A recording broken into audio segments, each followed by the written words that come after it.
भगवद गीता अध्याय 3 कर्म योग श्लोक 35 श्रेयान् स्वधर्मो विगुण परधर्मात् स्वनुष्ठितात् स्वधर्मे निधन श्रेय परधर्मो भयावह।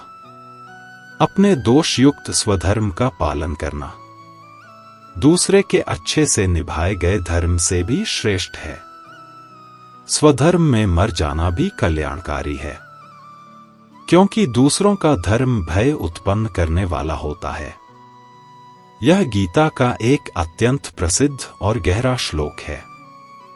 श्री कृष्ण कहते हैं, अपने धर्म का पालन करना, चाहे उसमें त्रुटियां क्यों न हो, दूसरे के धर्म का पालन करने से श्रेष्ठ है, चाहे वह जितना भी परिपूर्ण क्यों ना लगे। अपने स्वधर्म में मरना भी कल्याणकारी होता है, क्योंकि परधर्म अपनाने से भीतर भय और अशांति उत्पन्न होती है। इसका कारण क्या है? क्योंकि स्वधर्म यानी आपका अपना कर्तव्य आपके स्वभाव, आपकी प्रकृति और जीवन की दिशा से जुड़ा हुआ होता है। जब आप अपने स्वभाव के अनुसार कर्म करते हैं, तब वह कर्म सहज होता है, सच्चा होता है। लेकिन जब आप किसी और का रास्ता अपनाते हैं, सिर्फ इसलिए कि वह बेहतर दिखता है या समाज उसे ऊंचा मानता है, तो आप अपने भीतर से दूर हो जाते हैं।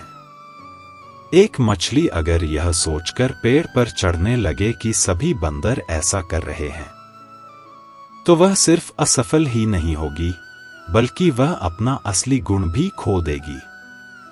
वह जल में तो महारथी थी, लेकिन दूसरों की नकल करते हुए वह अपने अस्तित्व को ही भूल जाएगी। श्री कृष्ण अर्जुन से कहते हैं, अपने स्वभाव को जानो, अपनी प्रकृति को समझो, उसी में स्थित रहकर कर्म करो, भले ही वह राह थोड़ी कठिन या असफलताओं से भरी लगे। यही सत्य का मार्ग है।